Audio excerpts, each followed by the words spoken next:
I am guilty of something. You are guilty of something. And I don't want you to feel bad about yourself. I don't feel bad about myself. I just want us to be aware of this something so we can fight against it. What is that something? We talk about and we think about what someone else tells us to talk about and think about when it comes to the issues of the day. And oftentimes, whatever that thing is, isn't even close to being one of the most important issues of the day. You want a couple examples? This is just from today. And I'm not insulting anyone. I'm not insulting any of these publications. Many of them I like. But these are the headlines. You want to know what it is? Liz Cheney. New Speaker Mike Johnson is dangerous because of January 6th support. There's another one. Representative Ken Buck won't run for re-election, criticizing the GOP's election denialism. House Republicans will help kill effort to censure Rashida Tlaib. Embattled New York Representative George Santos wins House vote to avoid expulsion. Nancy Pelosi announces on the House floor she was served with a subpoena reportedly related to a case in which her husband was assaulted by a hammer-wielding home invader. Hawley sparks McConnell battle over push to gut Citizens United ruling. Now, I'm actually not going to sit here and tell you that those issues are unimportant. I'm really not. Obviously, the Speaker of the House and what's going on in the House and Washington, D.C., and all these things, they matter. Who's running for president, things like this matter. They do.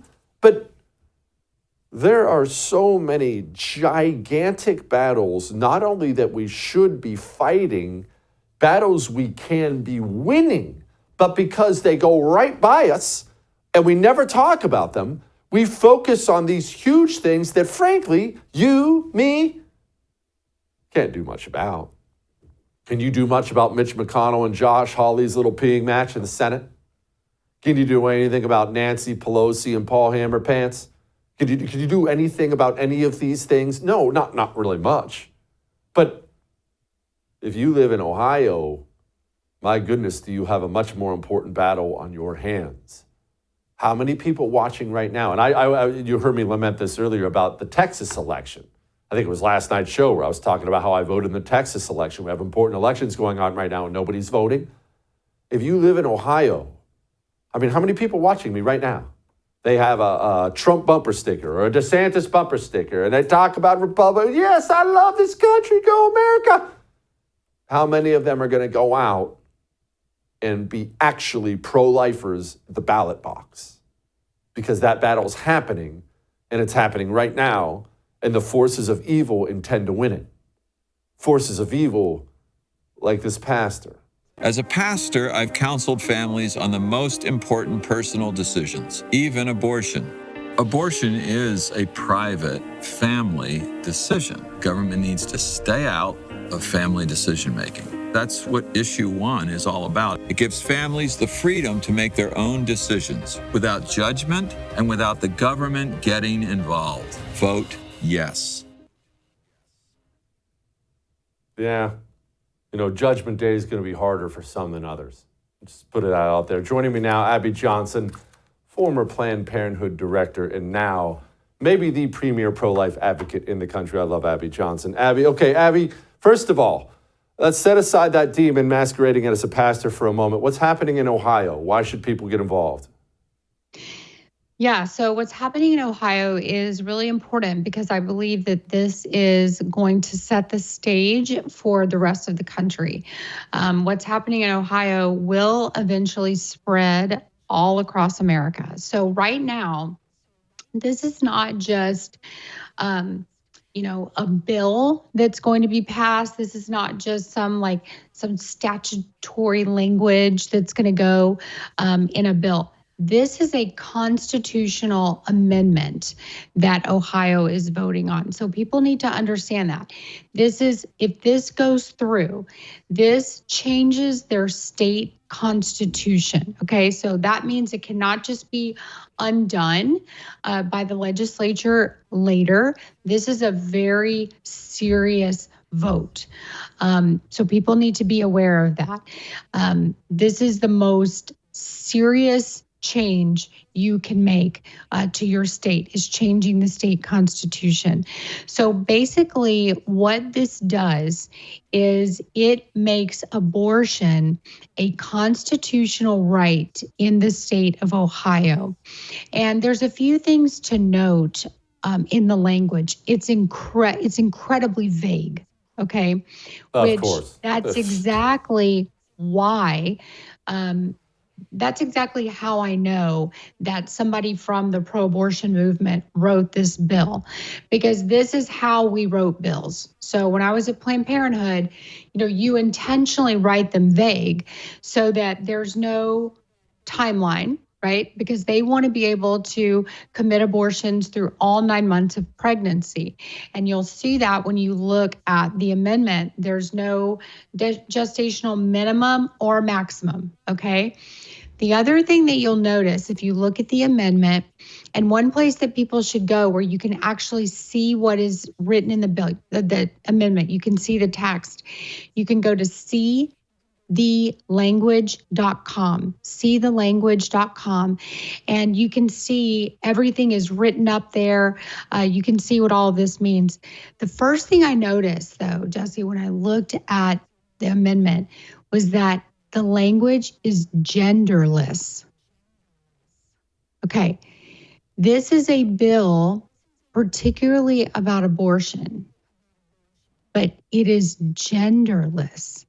There is no pronouns.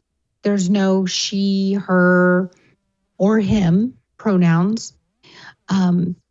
There is no mention about women, even though it is women who get pregnant, is women who have abortions.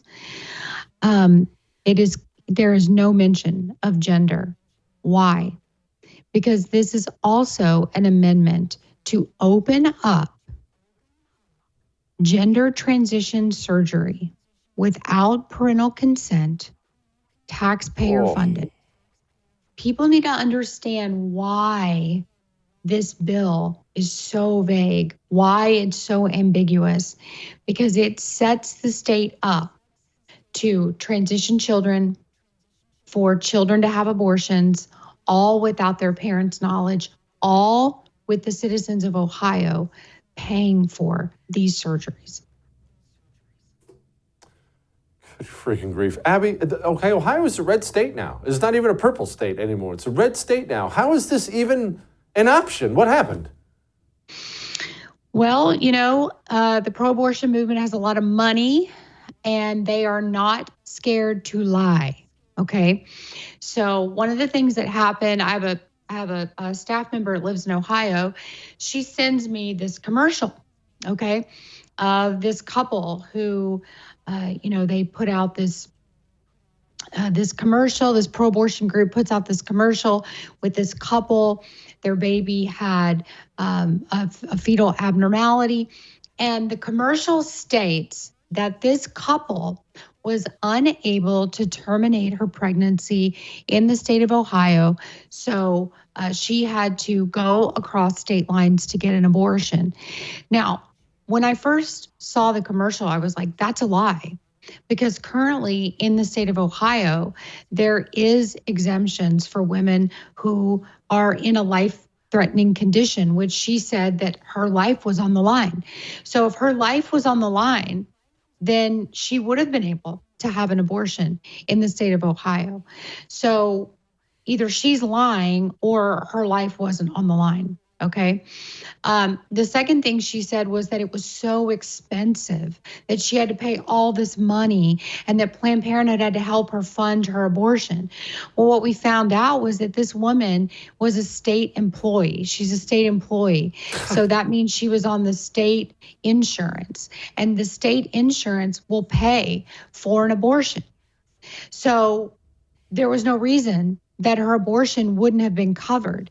So this whole commercial is a complete lie, but they are turning this woman's tragedy into propaganda, to lie to people, to manipulate them, and to basically coerce them into voting for something that they actually don't want, but they're just manipulating them for a vote.